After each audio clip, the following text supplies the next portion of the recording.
हाँ देखिए, first question इसको डिस्कस कर रहे हैं, फिर सेकंड पे आएंगे, सेकंड फिर बनाइएगा तब उसको डिस्कस करेंगे। फर्स्ट क्वेश्चन क्या है? एक व्हील रोल कर रहा है, देखिए व्हील रोल कर रहा है, हर पॉइंट का वेलोसिटी, ठीक है। तो पहले हम रोटेशन लगा देते हैं। ये व्हील है, ये सेंटर है, रोटेट हो रहा है कितना से? ओमेगा इक्वल टू कितना दिया हुआ है? 2v/r। यानी अगर हम रोटेशन का स्पीड लगाएं, रोटेशन का स्पीड लगाएं तो ओमेगा इंटू आर किसके बराबर होगा? ओमेगा आर क्रोथ किसके बराबर है? 2v। और रोटेशन का सेंस देखिए ऐसा है, इसका मतलब ऊपर पॉइंट का 2v, इस पॉइंट का 2v, इस पॉइंट का 2v, इस पॉइंट का 2v। कोई दिक्कत? ठीक है, ये हुआ रोटेशन की वजह से। अब उसमें ट्रांसलेशन v पॉइंट को ऐड कर देंगे, तो v को वेक्टरली ऐड करना है। देखिए, तो टॉप पॉइंट पे v ऐड कीजिएगा, यहां v ऐड कीजिएगा, यहां v ऐड कीजिएगा और यहां v ऐड कीजिएगा।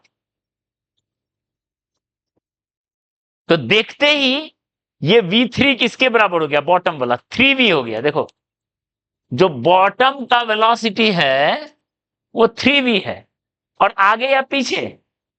आगे की तरफ, फॉरवर्ड स्लिपिंग है, फॉरवर्ड स्लिपिंग है, ठीक है। इसका मतलब काइनेटिक फ्रिक्शन लग रहा होगा पीछे, स्लिपिंग के उल्टा डायरेक्शन में लगता है काइनेटिक फ्रिक्शन, ठीक है। तो डायरेक्शन ऑफ फ्रिक्शन भी हम आपको बता दिए, ठीक है। चलिए, ओके, डायरेक्शन ऑफ फ्रिक्शन हो गया। बाकी देखिए, बॉटम का 3v आगे, ठीक है,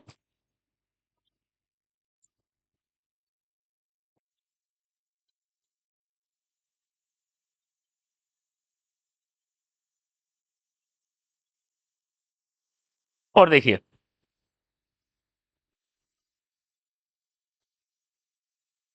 इसमें v ऐसे लगाए तो ये हो जाएगा 2v का square plus v square, √5v होगा। इसमें लगाएंगे तो ये √5v होगा, और टॉप पे लगाएंगे v और ये मिलकर कितना हो जाएगा? इसका नेट वेलोसिटी v इधर। यानी अगर हम छोटा डायग्राम बनाए तो आप समझ सकते हो, ये व्हील v से ऐसे रोल कर रहा है, 2v/r है ऐसे, तो टॉप पॉइंट का v है पीछे और आगे वाला पॉइंट का 3v है आगे। ये है कहानी पूरा, ठीक है, ओके। अच्छा, सेकेंड क्वेश्चन आने से पहले कुछ और पॉइंट सीख लेते हैं इसी से रिलेटेड। देखिए, ऊपर का v दिया है, नीचे का 3v दिया, ओके। तो मिलके ओमेगा है, इसका ओमेगा का सेंस ये है, देखो ओमेगा का सेंस। तो सोचो, मान लो दो केस लिए, कई बार व्हील का ओमेगा नहीं दिया रहेगा, ध्यान दो, कई बार व्हील का ओमेगा नहीं दिया रहेगा। टॉप पॉइंट का वेलोसिटी v1 है, बॉटम पॉइंट का वेलोसिटी v2 है। पूछेगा इसका ओमेगा क्या है? उल्टा, हमने क्या किया? v ओमेगा दिया, टॉप पॉइंट का वेलोसिटी, ठीक है। यहां क्या है?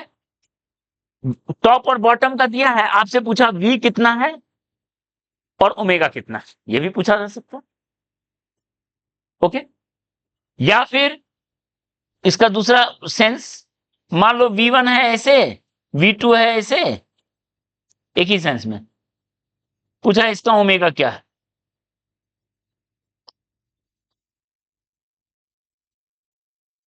क्लियर है?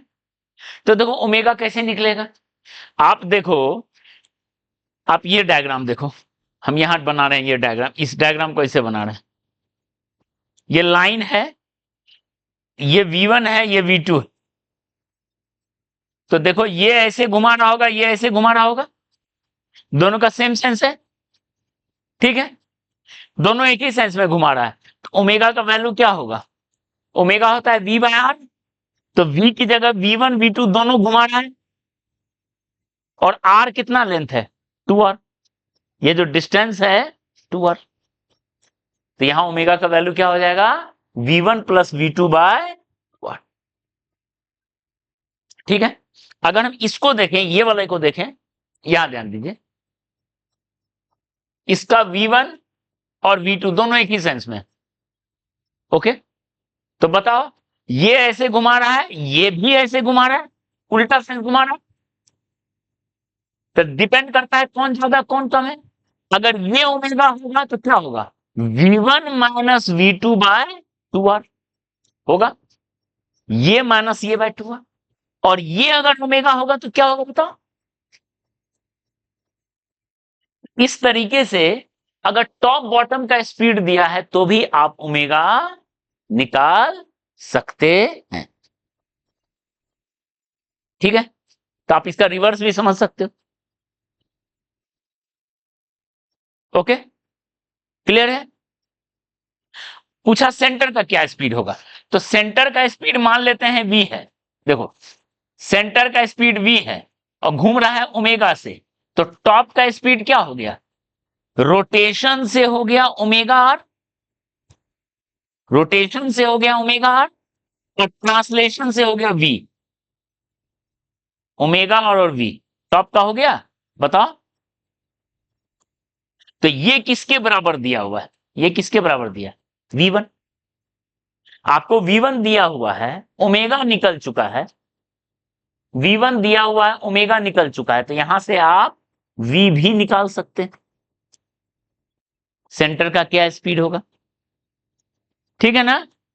तो आपको सेंटर का भी स्पीड पता चल गया, ओमेगा भी पता चल गया, मतलब रिवर्स, टॉप और बॉटम का दिया है तो। और यहां क्या था, v दिया है, ओमेगा दिया, तो टॉप और बॉटम का चाहिए, रिवर्स केस भी समझ में आ गया। अब आते हैं सेकेंड क्वेश्चन। सेकेंड क्वेश्चन क्या बोला है,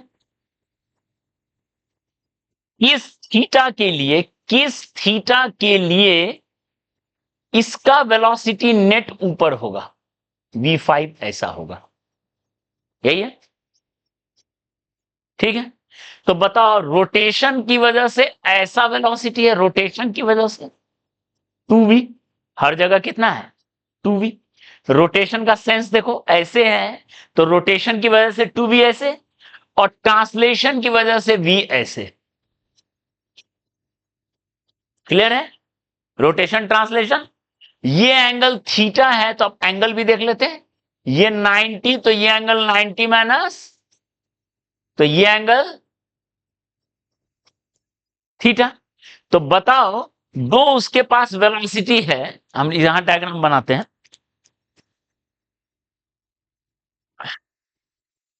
यहीं पे डायग्राम बनाते हैं, फिर देखो, ये हो गया, ये अभी सीख ले रहे हैं, डायरेक्शन ऑफ फ्रिक्शन भी सीख लिए, फिर दो पार्ट है उसको कर लेंगे, ध्यान दो, इस पॉइंट को बता रहे हैं।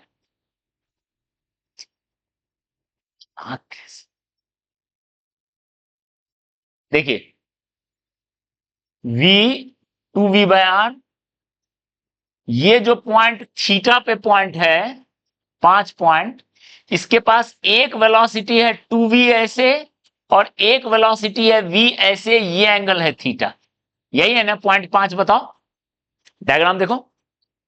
और आपको क्या चाहिए, उसका नेट वेलोसिटी ऊपर चाहिए, तो बताओ इसको हम ब्रेक कर दो, 2v cos थीटा, 2v, और ये v,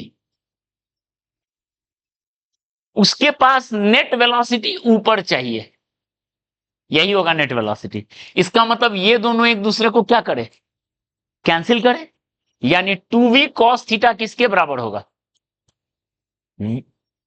cos थीटा किसके बराबर होगा, थीटा इक्वल टू क्या होगा, यानी वो पॉइंट 60 डिग्री पे होगा जिसका वेलोसिटी ऊपर, क्लियर है, ये पॉइंट क्लियर है, ठीक है। चलिए, तो हम लोग इतना सीख गए कि इसका हर पॉइंट का स्पीड भी सीख गए, सब चीज सीख गए।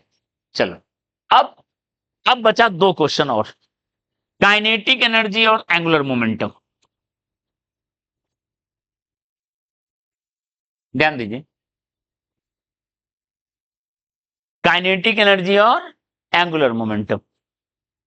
ठीक है, चलिए काइनेटिक एनर्जी का क्या फॉर्मूला बताए थे? एक काइनेटिक एनर्जी होगा ट्रांसलेशन काइनेटिक एनर्जी और एक होगा, ठीक है, translation kinetic energy half mv², rotational kinetic energy half ICM ओमेगा², हाफ mv², हाफ ICM का वैल्यू, एक डिस्क है, डिस्क का क्या होता है mr²/2 और 2v/r का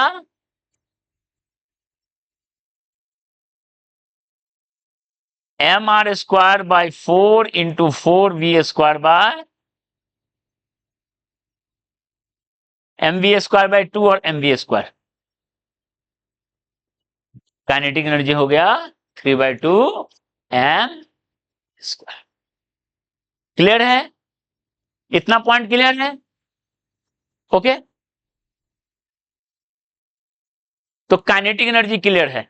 चलो, उसके बाद लास्ट पॉइंट क्या था बताइए? Angular momentum. इस पॉइंट के अबाउट एंगुलर मोमेंटम ना, L²/2 है नहीं, काइनेटिक एनर्जी L²/2 है नहीं। हाँ, ये बढ़िया क्वेश्चन पूछा है। हम काइनेटिक एनर्जी होता है L²/2 ही होता है ना, तो हमको काइनेटिक एनर्जी पता है, आई पता है, कर दिए नहीं, वो एक्सिस जब फिक्स होता है तब होता है।